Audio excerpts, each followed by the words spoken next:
नमस्कार, जय हिंद, वंदे मातरम। 1971 एक ऐसा युद्ध जिसने दुनिया का नक्शा बदल दिया, एक ऐसा युद्ध जिसने दुनिया का दृष्टिकोण बदल दिया, एक ऐसा युद्ध जिसने रणनीति को नई परिभाषा दी। इस दुनिया बदलने वाले युद्ध ने कहीं ऐसी कहानियां थी जो नाजिर बनी। हम इस वीडियो में वही 1971 की युद्ध की बात करेंगे और यह कहानी है भारत के राजस्थान के एक छोटे से पोस्ट लोंगेवाला की और इस पोस्ट पर तैनात 120 सैनिक की, जो रेगिस्तान के वीराने में इस पोस्ट पे तैनात थे, जहां दुश्मन की नजर डालने की गुंजाइश ना के बराबर थी। इसीलिए यहाँ चौकसी तो रहती थी, लेकिन आंतरिक तैयारी नहीं। भारतीय फौज का एक बड़ा हिस्सा भारतीय पूर्व सीमा में लगे ईस्ट पाकिस्तान में उलझा था और बाकी सेना जम्मू कश्मीर की सुरक्षा में लगी थी। पाकिस्तान ने सोचा अपनी गरीबानी पकड़ ढीली करनी है तो कम तैनाती वाली सरहद से भारत में दाखिल हो जाए और इलाके पर कब्जा जमा ले, ताकि पूर्व की भरपाई पश्चिम में हो सके। दूर दूर तक बस रेत ही रेत, ना कोई दुश्मन की आड़, ना हमें कोई दुश्मन से आड़। तेज हवाओं में रेतीले टीले भी आज यहाँ तो कल वहाँ, इसका पता रोज बदलता रहता है।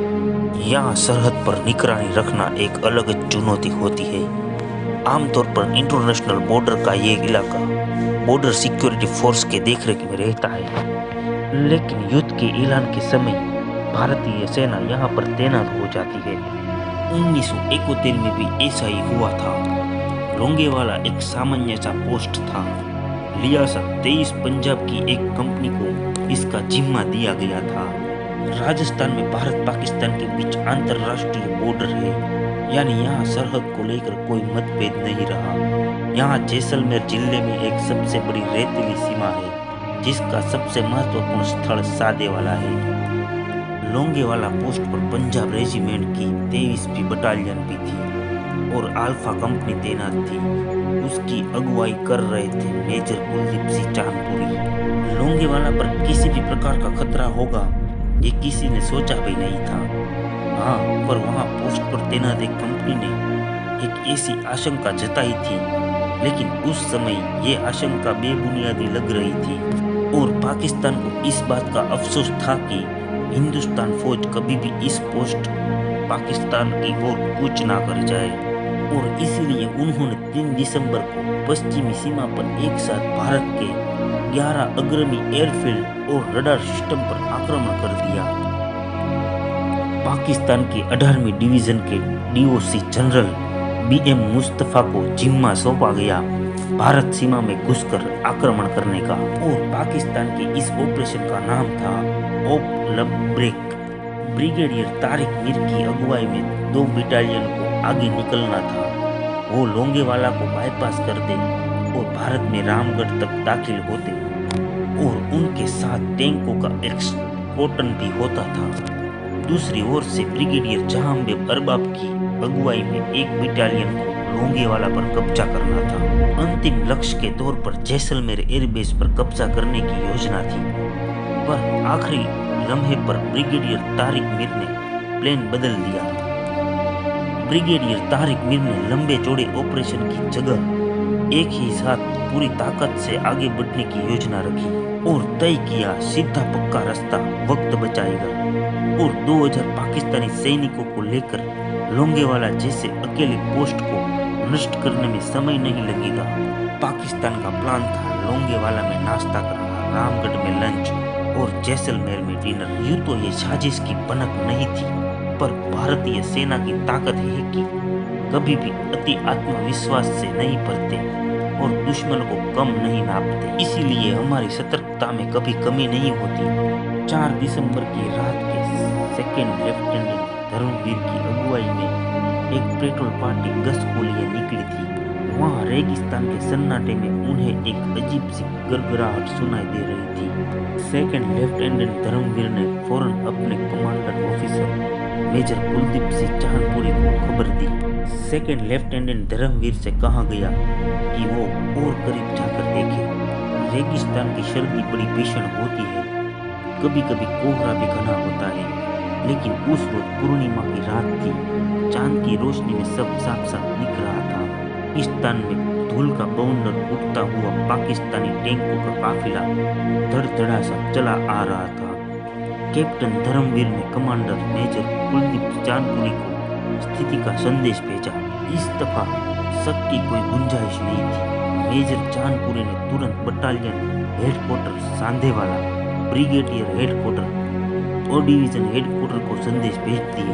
रेगिस्तानी इलाकों की चुनौती किसी भी तरह की मदद मिलने की गुंजाइश को और मुश्किल बना रही थी। सवाल ये था कि इस अकेले पोस्ट को मदद पहुंचाया जाए तो भी कैसे। फौरी मदद ना मिलने की सूरत में मेजर चांदपुरी के सामने दो विकल्प रखे गए। मेजर कुलदीप चांदपुरी ने ये चुना जिसने दुनिया के सैन्य इतिहास में वीरता की परिभाषा ही बदल दी। वह एक कठिन फैसला था। सामने थे भारी भरकम हथियारों से लैस 2000 से अधिक पाकिस्तानी सैनिक, करीब 40 T-59 और शर्मन टैंक और लोंगेवाला के अकेले पोस्ट पर कुल 120 सैनिक, एक जीपर, रिकॉइल्स गन और एक मीडिया मशीन गन और 3 मोटार थे। 120 सैनिकों में भी 30 सेकंड लेफ्टिनेंट धर्मवीर के साथ पेट्रोल ड्यूटी में थे। मेजर चांदपुरी मानते थे कि पाकिस्तान के 2 बटालियन के साथ मुकाबला करना लगभग असंभव था, पर अगर लोंगेवाला की अकेली पोस्ट पर पाकिस्तानियों को कुछ देर रोक पाए तो पीछे तैयारियों की मोहलत मिल जाएगी। मुकाबला छोड़कर हट जाने का सीधा मतलब था। जैसलमेर एयरबेस पर पाकिस्तान को रोकने वाला कोई नहीं होता। मेजर चांदपुरी की पूरी टुकड़ी तैयार थी। पीछे हटने का ख्याल भी किसी के जहन में नहीं था। सवाल ये था कि अब क्या, क्योंकि सुरक्षा के नाम पर पोस्ट के पास कुछ भी नहीं था। तीनों ओर कांटेदार तार लगे थे, वो भी दुश्मनों को रोकने के लिए काबिल नहीं थे, क्योंकि इस मोर्चे पर मदद के तौर पर टैंक या अतिरिक्त बल पहुंच जाना असंभव था। मेजर चांदपुरी ने सपोर्ट की भी गुंजाइश की थी। हंटर विमानों के लिए भी सवेरे तक का इंतजार करना था। सुबह की रोशनी में कम से कम 5 घंटे का वक्त था। इतनी देर तो दुश्मन के खिलाफ डटे रहना जरूरी था, चाहे कुछ भी हो जाए। निर्णय लेने में देरी होती तो बहुत देर हो जाती। अंतिम निर्णय लेने से पहले कंपनी के पास आखिरी वक्त था।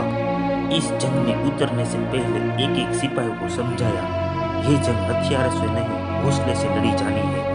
जो 1.25 लाख से एक लड़ाऊ का संकल्प ले सके वो ही साथ आए।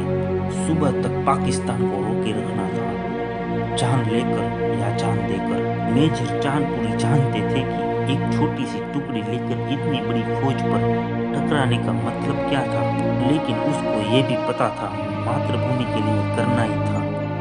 अधिक निर्णयों की शक्ति शूरवीरों के पास ही होती है और निर्णय की सफलता के पीछे होता है निश्चित। फिर आप ये नहीं सोचते कि सामने कौन है, फिर आप ये नहीं सोचते कि सामने कितने हैं, और फिर आप ये नहीं सोचते कि जीतेंगे कैसे। रण के आगे प्राण का मोल नहीं होता। टैंकों की आवाज धीरे धीरे और करीब आने लगी थी। ठंडी रेत दूधिया रात में भी बादल बनकर फूट रही थी। दुश्मन से फासला घटता जा रहा था। पाकिस्तान को ये मालूम था कि भारत की डिफेंस लोंगेवाला में मजबूत नहीं है, जो कि ये इसका ओरिजिनल प्लान नहीं था। उसके पास पोस्ट को लेके एक मुकम्मल जानकारी भी नहीं थी। इधर 23 पंजाब की टुकड़ी के 120 सैनिक के पास ना तो मुकाबला करने के लिए पर्याप्त सामान था और ना ही तैयारी का पर्याप्त समय। हथियार का कम होने का सीधा मतलब था कि दुश्मन पर वार तभी किया जा सकता है जब वो करीब आ जाए, पर करीब आने के इंतजार का मतलब ये भी था कि बचाव की गुंजाइश ना के बराबर। रात के 12:30 बजे जब पाकिस्तानी लोंगेवाला पोस्ट के नजदीक पहुंचते, तब तक सैनिकों ने पोस्ट के इधर गिधर कांटेदार तार बिछा दिए। पर यूं तो ये सतही प्रोटेक्शन था, पर इसे देखकर पाकिस्तानी का माथा टहका। उसको शक हुआ कहीं ये एंटी-टैंक माइन तो नहीं। उसका शक पूरी तरह से गलत भी नहीं था, क्योंकि सैनिकों ने एंटी-टैंक माइन लगाना शुरू भी कर दिया था। लोंगेवाला इकलौता पोस्ट था, पर उसका सबसे बड़ा फायदा यह था कि ऊंचे इलाके में लोंगेवाला पोस्ट था। वो सबसे ऊंची जगह पर था और वहां से दुश्मनों पर नजर रखना आसान था। संख्या के हिसाब से चिड़िया और बाज की ही ये लड़ाई थी। लोंगेवाला पोस्ट की ओर बढ़ते हुए पाकिस्तानियों ने अब तक बंदूकों का मुंह खोल दिया था, पर जैसे जैसे पाकिस्तानी और करीब आ रहे थे, यहाँ एंटी टेक माइन फिट करने का काम जारी था। लोंगेवाला पोस्ट की ओर से जवाबी गोलीबारी भी शुरू कर दी गई। रिकॉइलस गन से सही निशाना लगा और पाकिस्तान का पहला टैंक पूरी तरह से नष्ट हो गया। आगे बढ़ते हुए उसका दूसरा टैंक भी माइन की चपेट में आ गया। अब तक पाकिस्तानी पोस्ट के बेहद करीब पहुंच चुके थे। दो टैंकों का हश्र और पोस्ट की चारों ओर लगे कांटेदार तारों को देख के लगा कि यह तो पूरी की पूरी माइन फिट है। उनकी पूरी फौज वहीं ही थटक गई। इधर लोंगेवाला पोस्ट से भारतीय सैनिक अब उसी टैंकों पर निशाना साध रहे थे जिसमें युद्ध के लिए ईंधन रखा था। जैसे ही उसमें गोली लगी वो धधक उठे और पहले ही चांदनी रात और जगमग उठी। पाकिस्तानी सैनिक अभी भी ये जांच ही कर रहे थे कि कटीली तारों में क्या माइन सी बिछी है। साथ ही में सरहद के अंदर आने का दूसरा रास्ता भी ढूंढ रहे थे। इसी तलाश में उन्होंने पक्की सड़क छोड़ दी और रेत में टैंक उतार दिए। ये गलती पाकिस्तान को सबसे महंगी पड़ने वाली थी। रेत में फंसे पाकिस्तानी टैंक भारत के लिए आसान टारगेट थे। हमारे जाबाजों ने निशाना साध साध कर एक एक टैंकों का सफाया करना शुरू कर दिया और दूसरी तरफ पाकिस्तानी नाकाम कोशिश में पूरी तरह झटमटा रहे थे। अब तक 12 पाकिस्तानी टैंकों को नष्ट किया जा चुका था। संघर्ष को करीब 5 घंटे हो चुके थे। अपने रथ पर सवार सूरज ने तेजी से आसमान में आगमन किया, मानो रक्त रणजत रणभूमि का प्रतिबिंब दिखाई दे रहा हो। गोलियों की तड़तड़ाहट थमी नहीं थी जब आसमान से मौत की गदराहट सुनाई पड़ने लगी। भारतीय सेना के हंटर विमान और HF-24 बारूद जेट जैसलमेर एयरबेस से उड़ान भर चुके थे। 4 में से 3 एयरक्राफ्ट को एयर डिफेंस ने अटैक रोल में परिवर्तित किया गया। रॉकेट रील फिल करके उसमें रॉकेट लोड किए गए। रोशनी की पहली किरण के पड़ते ही विमान लोंगेवाला के आसमान में पहुंच चुके थे। पहले ही हमले में हंटर विमान ने वो पाकिस्तानी टैंकों की कब्र बना दी।